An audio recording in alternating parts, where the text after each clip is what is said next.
Señoras y señores, tengan todos muy buenas tardes. Sean bienvenidos una vez más al Centro de la Diversidad Cultural de Venezuela en España, hoy con el foro Venezuela 22 años después del 4 de febrero, Día de la Dignidad Nacional. Este evento, en el día de hoy, contará con la participación de diversos panelistas: el embajador de la República Bolivariana de Venezuela, Mario Aicea Bohórquez; el embajador de la República del Ecuador, Miguel Calahorrano; el ex embajador de España en Venezuela, Portugal y Guyana, Raúl Morodo; y el profesor de Derecho Constitucional de la Universidad de Valencia, Fernando Flores. Sin más preámbulo, vamos a darle la palabra a continuación al excelentísimo señor Mario Aicea Bohórquez, embajador extraordinario y plenipotenciario de la República Bolivariana de Venezuela ante el Reino de España. Muy buenas noches, compañero del panel, excelentísimo embajador Miguel Calahorrano, de nuestra hermana República del Ecuador, y excelentísimo amigo Raúl Morodo, compañero de muchas inquietudes, lucha, asesor permanente ad honorem, ciudadano Fernando Flores Jiménez, profesor de Derecho Constitucional de la Universidad de Valencia, que nos honra integrando este panel, excelentísima señora María del Carmen Almendras Camargo, compañera, camarada, amiga, embajadora del Estado Plurinacional de Bolivia, excelentísima señora Verónica Rojas, embajadora de la República de Nicaragua, República sandinista que queremos tanto, embajador de la República de Cuba, amigo entrañable, compañero Eugenio, y honorable cuerpo diplomático acreditado en España, ciudadano general Orlando Mijares, agregado de defensa de la República Bolivariana de Venezuela en España, señora María Elena Saavedra Hernández de Aicea, mi querida esposa, compañeros de la embajada, amigas, amigos, representantes de los grupos de solidaridad con la Revolución Bolivariana, invitados especiales, señoras, amigos, amigas, todos. Les hemos convocado para conversar sobre un día sumamente importante para nosotros los venezolanos, y sentimos que ha cobrado importancia para muchos pueblos del mundo. El 4 de febrero de 1992 hemos acordado en Venezuela conmemorar esa fecha y estableciendo que ese es el Día de la Dignidad, lo cual tiene que ver con los motivos que originaron esa gesta por parte de un sector de una generación de venezolanos y venezolanas que estaban invisibles a los ojos del colectivo nacional, porque estaban detrás de las paredes de los cuarteles, bajo un régimen legal que los convertía de manera indirecta en una especie de eunucos, o les castraba la posibilidad de una participación más activa en función de la transformación de una patria que reclamaba la participación efectiva de todos aquellos que tuviesen verdadero amor por la patria y conciencia de lo que estaba pasando en el mundo y en el país.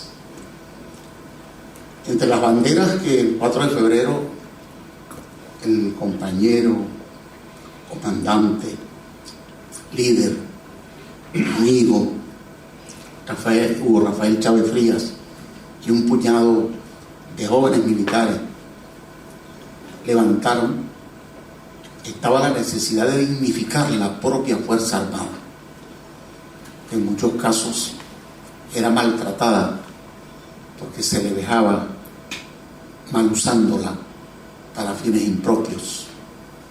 Yo recuerdo mucho aquella señora secretaria privada, decían en mi país Barragana, de un presidente uniformada, dictándole órdenes a generales y siendo conducida al Congreso de la República por el jefe de una fracción parlamentaria de un partido, como si condujera a una Manuelita Sáenz, como si estuviese conduciendo a Luisa Cáceres de Arizmendi o alguna otra heroína latinoamericana a comparecer ante el Congreso, como diciendo: lo sorprendo, la he traído yo, ¿no?, a comparecer para un conjunto de investigaciones que deben avergonzar a aquel jefe político. Pero era la cúpula política demostrando cómo subestimaba la dignidad de nuestra Fuerza Armada. Y no se quedaba allí el tema, era la dignidad nacional lo que se estaba en el fondo defendiendo. Se planteaba la necesidad de enfrentar la corrupción generalizada, la corrupción que había hecho metástasis, pero que fundamentalmente se había apoderado de las cúpulas de poder, de la clase política, de la clase empresarial, del sector sindical mayoritario, de sectores mediáticos incluso, que de manera oportunista desacreditaban a esas cúpulas corruptas y se autoexcluían del señalamiento de la degradación que estaba presente. En aquella época, en 1992, estábamos llegando como a un punto climático, un punto máximo, una parábola de presión social. El consenso predominante era que existía una profunda crisis y se trataba de disimular, pero todos los sectores hablaban de crisis: crisis económica, crisis política, crisis de valores, crisis espiritual, crisis total, una profunda crisis. Y los que estábamos fuera de los cuarteles pensábamos, sentíamos como impotencia, ¿no?, los que hacíamos lucha social, política, y no sabíamos que detrás de los cuarteles estaba parte de nuestro pueblo también, deliberando, observando, concientizándose. Y irrumpieron el 4 de febrero con esa bandera: por la dignidad, contra la corrupción en las cúpulas podridas, por una democracia verdadera. Luego, lo que es un fracaso, entre comillas, militar, porque hubo episodios muy brillantes en algunas regiones del país, hubo muchos desaciertos, etcétera, de aquel movimiento, se transforma en un hito cuando el comandante Chávez asume la responsabilidad de los hechos ante el país. Con responsabilidad llama a sus compañeros a deponer las armas porque no tenía sentido darle continuidad a la confrontación, no quería muertes inútiles, no era el propósito en ningún caso el matar, el ejercer violencia, no, nunca estuvo en planes.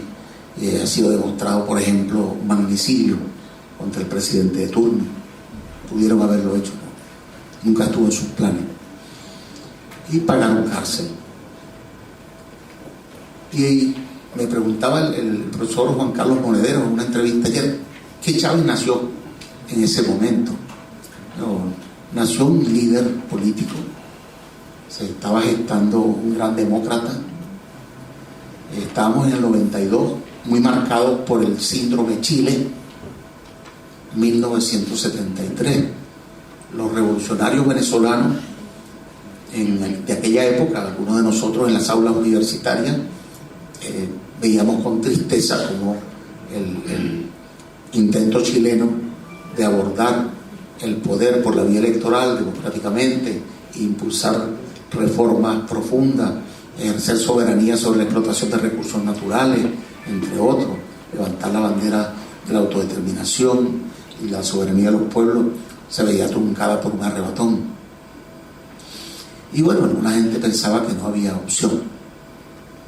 Y en ese debate sentimos que fueron creciendo los comandantes del 4 de febrero mucho más rápidamente Chávez que cualquier otro, que sobreponiéndose a esto, asumió una tarea bien difícil, ir a las elecciones en el año 98, con un órgano electoral signado con una consigna que decía acta, mata, voto. O sea, el voto manual, resumido en acta, que se hacían por representantes de los partidos que integraban el órgano electoral, terminaba burlando la voluntad popular.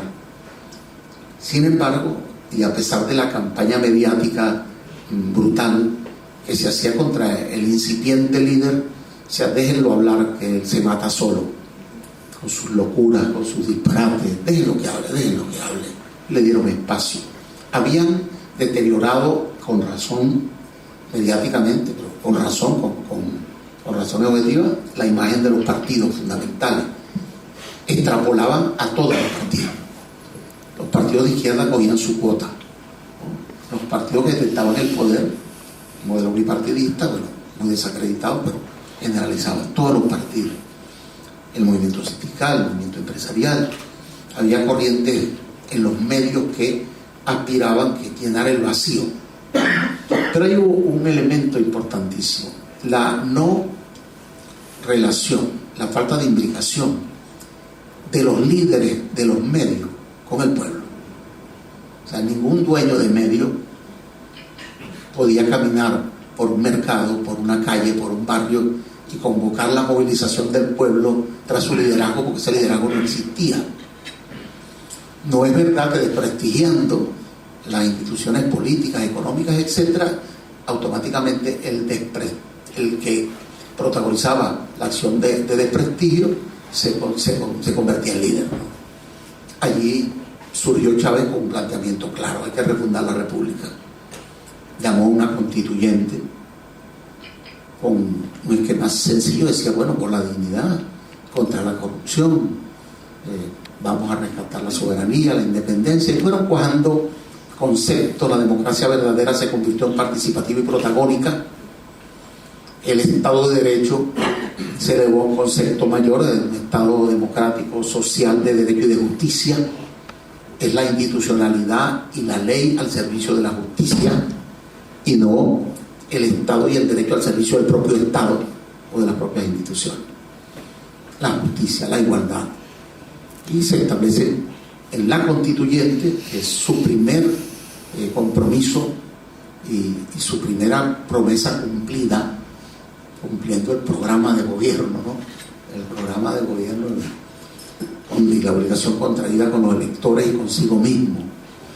Convoca la constituyente, esa constituyente produce la constitución con su modelo de democracia participativa, protagónica, transferencia de competencias y recursos del poder central, nacional, regional y municipal a las comunidades organizadas, promueve una especie de federación de comunidades organizadas y levanta el tema del poder popular. Es decir, empoderar al pueblo, darle poder a los pobres para luchar contra la pobreza y involucrar al pueblo en la elaboración de las políticas públicas, la evaluación de las propias políticas públicas, se planteando elementos de participación más allá de la simple elección. Se plantea el referéndum para consulta de asuntos importantes para el país, de revocatoria de mandato de presidentes, gobernadores, alcaldes, diputados, diputadas. Se plantea el referéndum abrogatorio, que puede derogar leyes aprobadas por el Parlamento o por el Ejecutivo cuando es facultado mediante una ley habilitante por el Parlamento para legislar vía decreto con rango, valor y fuerza de ley por un tiempo determinado en materias determinadas. Una ley, decreto, puede ser abrogada por un referéndum convocado por una porción del registro electoral, un 10% del registro electoral. El 20% puede convocar el referéndum revocatorio. Fue convocado un referéndum revocatorio a Chávez en el 2004 con firmas de dudosa legitimidad. Yo puedo decirlo porque promoví una inspección judicial a las firmas de una organización llamada Súmate, y comprobamos que en las cajas de firmas había cientos de miles de firmas planas, es decir, hechas por la misma persona, todas igualitas. El nombre, la cédula, todo puesto con la misma tinta, con la misma persona. Pero había también cientos de miles de fotocopias de las mismas firmas. Sin embargo, en ese proceso de discusión y revisión, el presidente Chávez intervino, dijo: yo voy a aceptar que las firmas son legítimas. La oposición sostiene que el 80% del país rechaza el gobierno. Si eso es verdad, que lo demuestren en las urnas.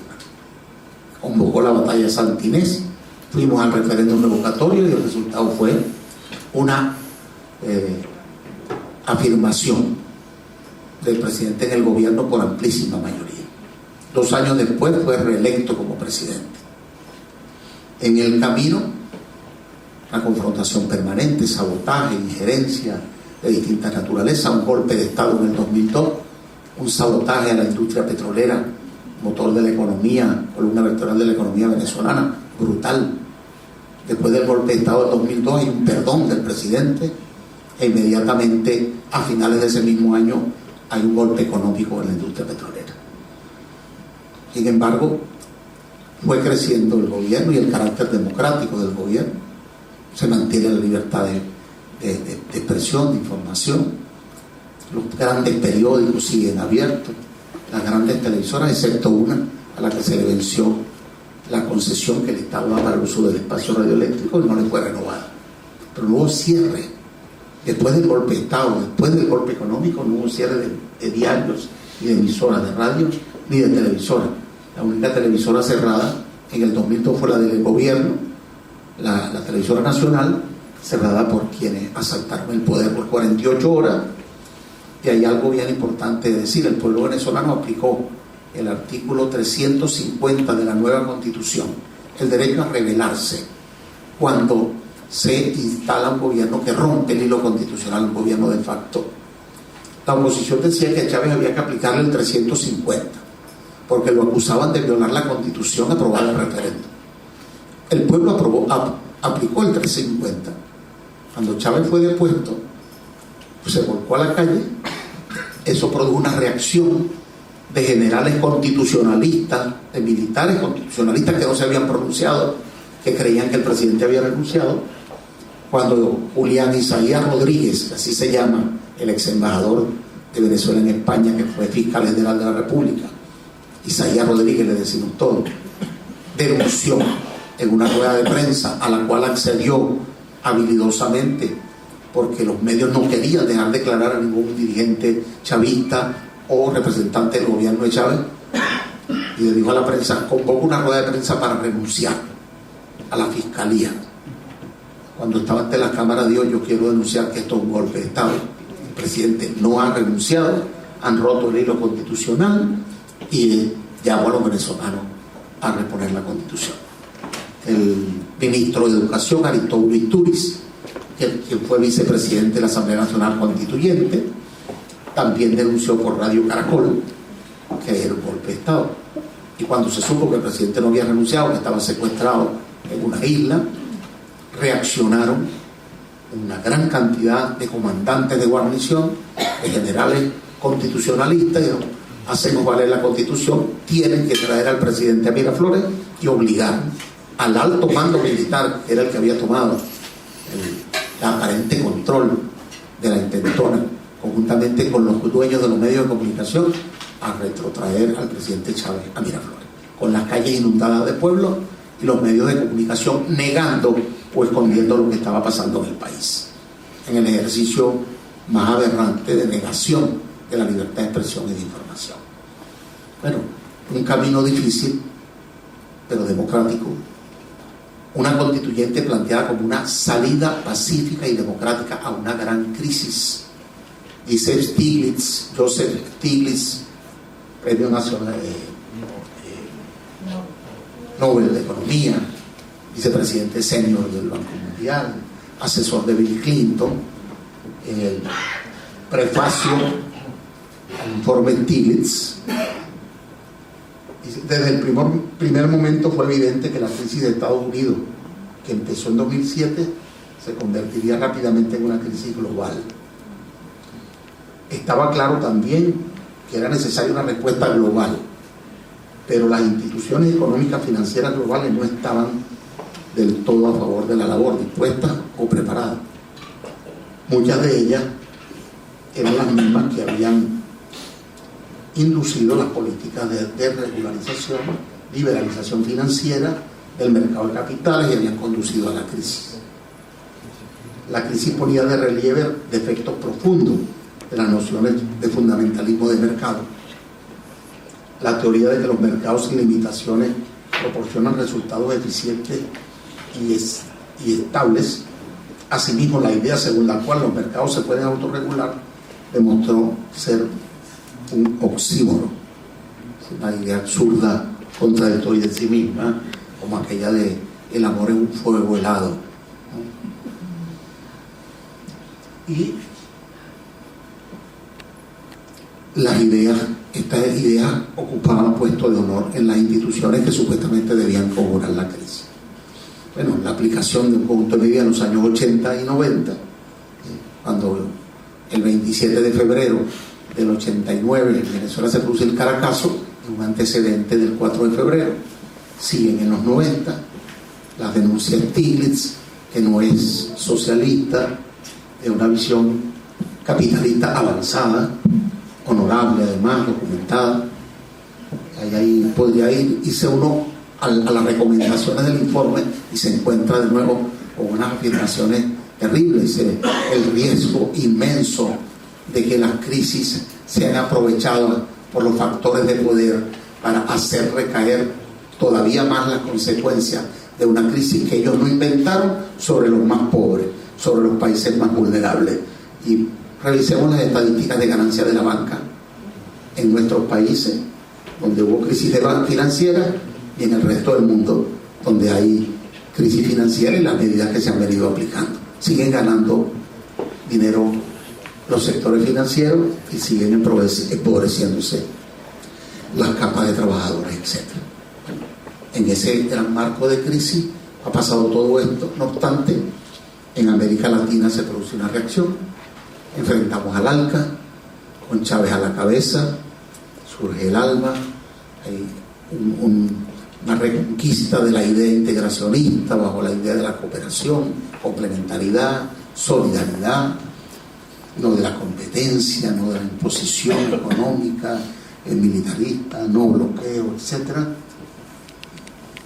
Y en Venezuela, después de la constituyente, que planteaba un reto inmenso, un compromiso en la Constitución de garantizar el acceso a los bienes públicos esenciales para la población: salud, educación, vivienda, trabajo, con un barril petrolero por el suelo, con una economía bien maltrecha, entregado el control de nuestra riqueza petrolera, un modelo de apertura que no es tema analizarlo hoy, pero que luego se fue combatiendo. En ese marco se fueron desarrollando instrumentos y se revitalizó un concepto fundamental: la solidaridad internacional, el internacionalismo. En el propio sabotaje petrolero recibimos ayuda de otros pueblos para levantar la industria petrolera. Luego, ¿cómo hacer para garantizar la salud pública a los barrios donde no hay un médico, donde no hay un establecimiento de sanidad, un consultorio popular? Llegó la misión Barrio Adentro. Los médicos cubanos fueron a formar con nosotros consultorios, a veces en ranchos, en casas de gente humilde. Luego fuimos construyendo estructuras. Luego los centros de diagnóstico integral, que hay miles ahora en el país, donde se van incorporando profesionales venezolanos, una generación de médicos generales integrales que se ha ido formando para complementar la ayuda de los médicos cubanos que alguna vez tienen que ir regresando a su patria, ¿no? Cumplir esta generosa misión. Y Barrio Adentro nos enseñó el camino, y por allí surgió la misión Robinson para alfabetizar 1,5 millones de personas en un año. Y luego van un conjunto de misiones para alimentación, Mercal. En el 2003, cuando nos quedamos sin suministro de gasolina, gas, transporte, no había transporte de alimentos, no había transporte de medicina, surgió la misión Mercal. ¿Cómo darle alimento con bajos precios, regulados o subsidiados, a quienes no comían? Casas de alimentación, 150 personas por casa en los barrios más pobres, donde se les daba comida gratuita, pero además se les contactaba para poderlos dirigir a misiones educativas, para darles capacitación e incorporarlos a la actividad productiva, social y económica. Todo un conjunto entonces de formas novedosas de defender los derechos humanos. Defender los derechos humanos no basta con denunciar a un policía que agrede o a una persona que asesina a otra. Es todos los días, es legislando, es invirtiendo recursos. Nuestra inversión social pasa largo, el 37% en el país, eso nunca estaba visto. Se tomó control de la explotación petrolera, no para enriquecer a un grupo de empresas, no, es un negocio ganar-ganar, donde los inversionistas extranjeros tienen buenas ganancias, pero al país le queda un aporte mucho mayor para invertirlo por mandato de una ley habilitante que generó el presidente Chávez en el año 2001-2002, que es la ley orgánica de hidrocarburos.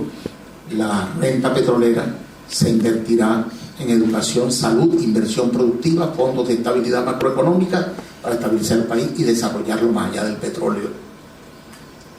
Es decir, hay un conjunto de avances, de logros, hay cifras, hay reducción de pobreza extrema, hay incremento exponencial de pensionados, de 300.000 que tenía el Seguro Social venezolano, pasamos a más de 2 millones, de una matrícula universitaria de unos 450.000, pasamos a más de 2 millones de universitarios, que antes se mataban por un cupo en las universidades. Son algunos de los indicadores: el índice de desarrollo humano, el índice de Gini, que mide la desigualdad. Nos acusaban a veces de que lo medíamos nosotros, desde el Instituto Nacional de Estadística, nosotros comparando cómo lo mide las Naciones Unidas, cómo lo medimos nosotros. La variación son pequeñas décimas y la tendencia, visto en una gráfica, es la misma: un crecimiento del índice de desarrollo humano y una disminución grandísima del índice de Gini, que mide las desigualdades.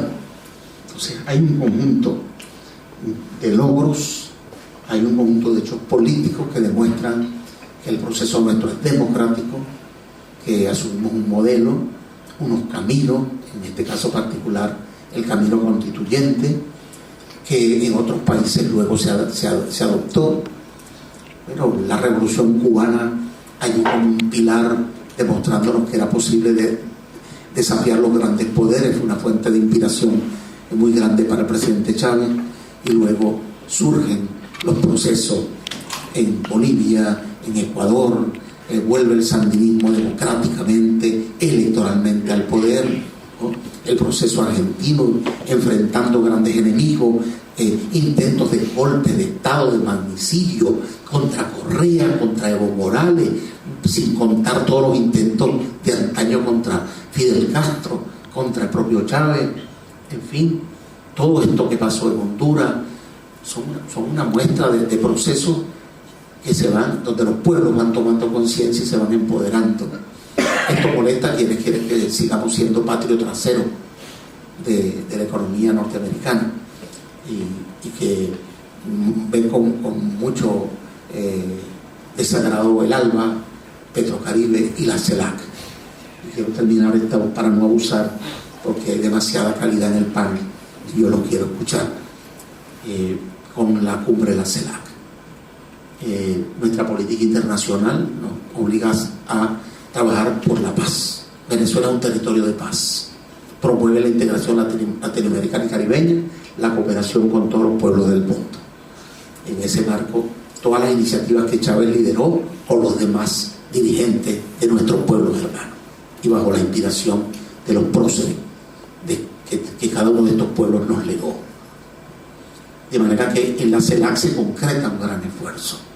Y yo quiero resaltar como un logro de las resoluciones de la CELAC la consideración de que las democracias que allí estaban reunidas, sin la interferencia de los Estados Unidos, y sus incondicionales que antes estaban en la OEA, las democracias acordar un conjunto de propuestas, de acuerdos para el desarrollo en el marco de la diversidad, respetando la diversidad, pero hacia el bien común, hacia el buen vivir colectivo de toda la América Latina, el Caribe y el mundo.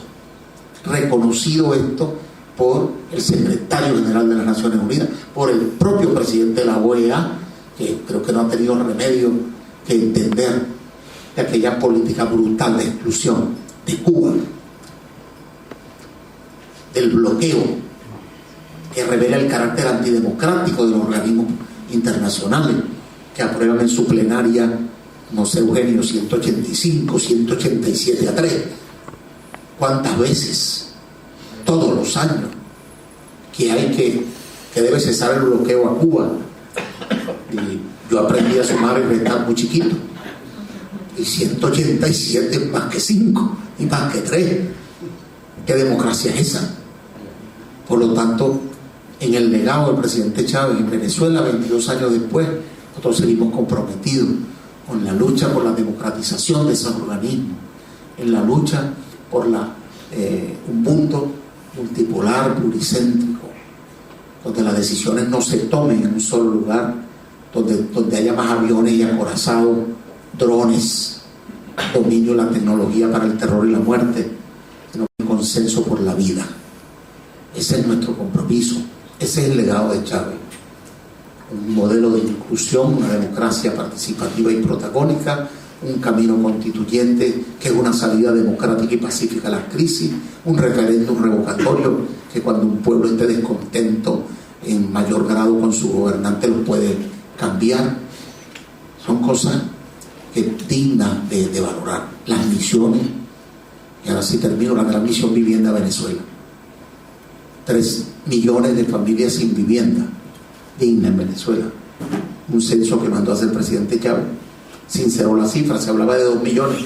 Yo quiero la verdadera cifra, porque hay muchos jóvenes viviendo arrimados, muchas parejas jóvenes viviendo encima de sus padres, uno amontonado encima de otro, en ranchos, en laderas, al borde de las quebradas.